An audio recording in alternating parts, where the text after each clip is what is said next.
Oh my God, things are happening right here. Yes, yes, yes. All right. So Ramadan, of course, is what we're going to be talking about today, right?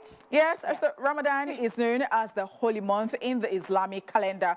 As the Islamic community comes together to fast and pray, Muslims abstain from eating and drinking from dawn to dusk, as fasting is known as one of the 5 pillars of Islam. Ramadan, which began at the first sighting of the new crescent moon, lasts for 29 to 30 days, depending on the next moon sighting. There are strict rules to follow during Ramadan that followers of Islam must abide by. And if you're simply curious about what is expected of Muslims during Ramadan, pay attention. Here are 5 rules to follow during Ramadan. This is Daily to 5. 5, 4, 3, 2, 1. Watch me.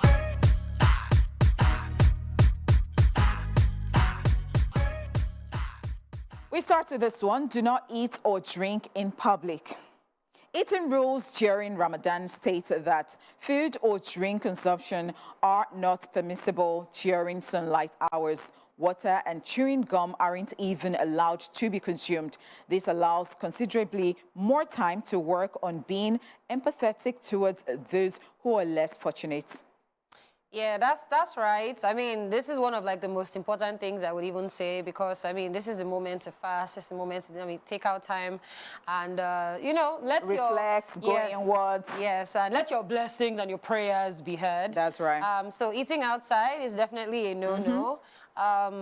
I mean, somebody was saying that there's some, like, there's even punishments as well, I think, if you go to eat outside when you're not supposed to. Not sure how that is. That's some conversation we're having, because I know that I saw something unconfirmed. They said that they arrested some... Okay, that's another thing entirely. Okay, heck, that's another thing entirely. They said they arrested some people for eating. That's another thing entirely. I don't know about all that, but I know that definitely eating during this period outside is definitely not allowed. All right?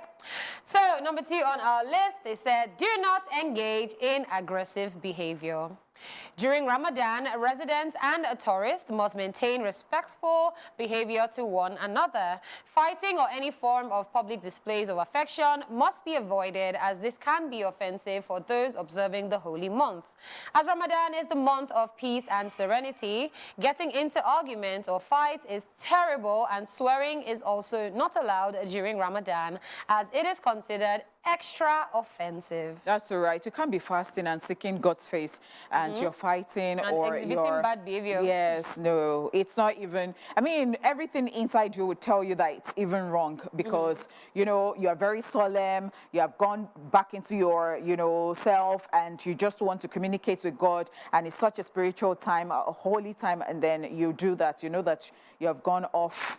And I will say Christians as well, when you know like your Muslim people are fasting, I think also be very careful, because I know sometimes there are some like memes and stuff that I would normally send to people, but now it's during Ramadan. I'm thinking, okay, you know what, this person is fasting, don't send this, it might be offensive and all of that. So just also... So I think that would be vice versa, because, you know, I think it's still Lent. Yes, true. So it's still Christian fasting. So I think it's both ways, it goes both ways, because I think Christians don't just make their own very loud like that. Yes. Okay, so now let's talk about study your Quran. Yes, attend Quran study circles in your locality to get better understanding of the words of Allah, as you're not just to recite the Quran, but know its meaning and the message it contains for all of humanity. Yes, this will help you to adhere to Allah's commandments. That's right. Definitely study your Quran. Because, I mean, if you're not doing that, then why are you even fasting in the first place, right? And that's the thing I think that will also help you during this period and also guide you during your fast. So, yes. All right, number 4, do not wear inappropriate clothing in public. It is advised to make more of an effort to dress modestly during the holy month. Residents and tourists are advised against wearing revealing, tight and short clothes to ensure no one is offended during Ramadan. It is also advised that both men and women should cover themselves from their shoulders to their knees.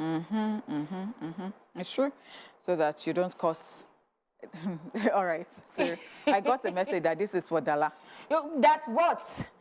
That's what, dear? Because not on this show, but if you go to Dala's Instagram No, don't go to my Instagram during Ramadan.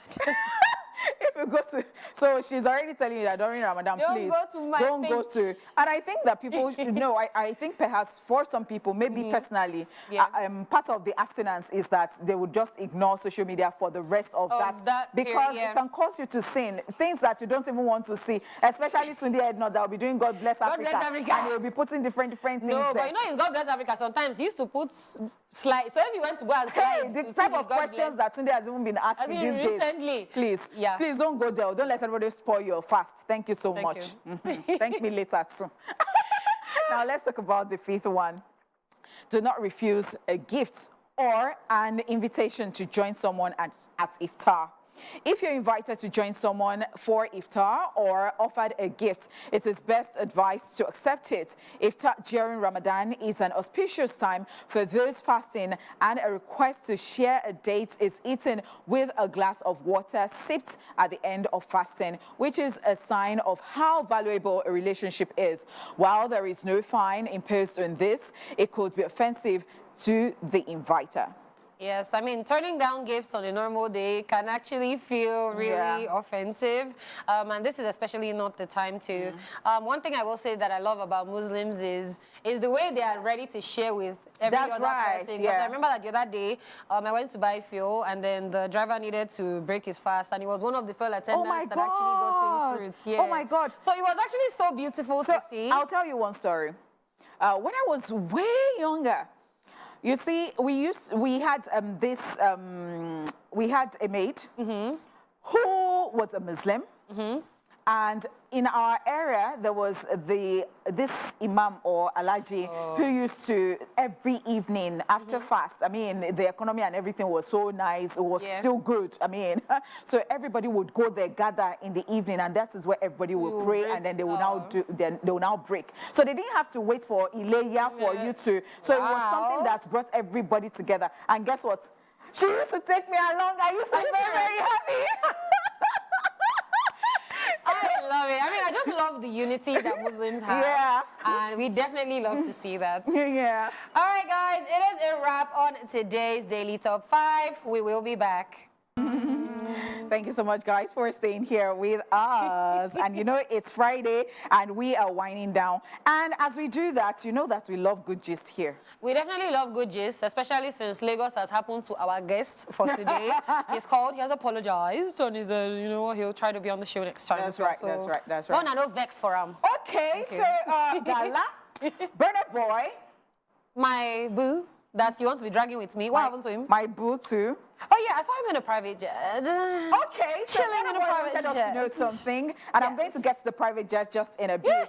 But before then, you know, he had a live, and then he was actually saying that No, somebody came to ask him, Nigerian Association of Do Giveaways. why sir, he does not do giveaways, sir." giveaways or Yeah. do No, they even giveaways. asked him Do for giveaway. giveaway, and he said, I know they are among people where they do giveaway. And he feels explained. personally that when you do giveaway on social media, as such, you are chasing clout, according to him. So I'm wondering whether it's indirectly saying that some people who do giveaways like Davido, John Jazzy, and the rest are chasing clout. He did not call anybody's No, name. he did not call anybody's name. I understand that. But then he said that that is what he personally thinks about, you know, giveaways. And, you know, he now further said that he will be coming to Nigeria from Paris in his private jet, accompanied by his family members. And I am like, boy. Why won't they ask him for giveaway when we are seeing you inside? And then you want us to know. You want us to- You want us to know. How is that different from cloud chasing? See, okay, so I think it wasn't even majorly about the clouds, because I mean, people have dragged him that he doesn't do giveaway, doesn't give No, and charity. he made one point, Sha. He made one point. Yeah, He and he said that the people who need it giveaway are not on social Instagram, they're not on media. social media. Yeah. That's the people who actually need giveaway are people who don't even know anything about Instagram and all that. Well, I would say I understand that. It can be very dicey because that somebody is on social media does not mean that they're not poor. So I don't even think that it's not even a matter of it not being dicey, or because the thing is, the people that are doing giveaway for people online, that's fine. But he's saying that he's doing for the people offline. So for me, everything doesn't have to be online. right? He's saying he has a lot of charities that he donates to and all of that people don't even know about. So as long as he's doing, because guess what? We're the same people that come out and say, well, when you did it, why did you post it online? Why did you post it online? Now he's saying he's doing it offline, and people now want to drag him. Sorry, you know me, I'm an outsider. Well, it's good, but I think again that it is your preference, because some people actually just want their givings to just be between them and God, not any other person knowing. All right, so having done that, now let's go on to having something I've always been looking forward to. Before we go, guys, here is this week's reminder that happiness is free. So, Honeypot has collected shots on shots on this dance because she posted a video with the song and she did not do the dance. Me, I messaged her, I said, Honeypot, what is happening? Yes, so I meant to give them. I now said that because I really don't know how to dance. When they were sharing talents, it is one of the talents that I did not wait to collect. Or I was busy facing another talent. And so somebody sent a message to me and said, Honeypot, your dance is not that bad now. And then Katrina assured me yesterday, she said that she's going to teach me. And because of OJ and Dala, I now said, next week I'm going to release my video. So, okay, wait. No, just wait. Please, producer, give us more of the. Just give them sample. Oh yeah, now. No, I said next week. Give us more sample now. Yeah, you'll be going back. See, just going back there now. I said, don't worry. You cannot be using this thing to do. Let me say something. I'll practice this thing. I will practice this thing as if I'm studying for an exam. You will see yourself. You will wait for your video. Yes, wait for your video. Catherine, you got me right? Thank you so much, my darling. So while we are waiting for Honeypot to oil her joints so that she can give us to Shalabam. Now you oil her joints. We are going to sign out on the show right now. Thank you so much for tuning in. It has been an amazing week from Monday, Tuesday,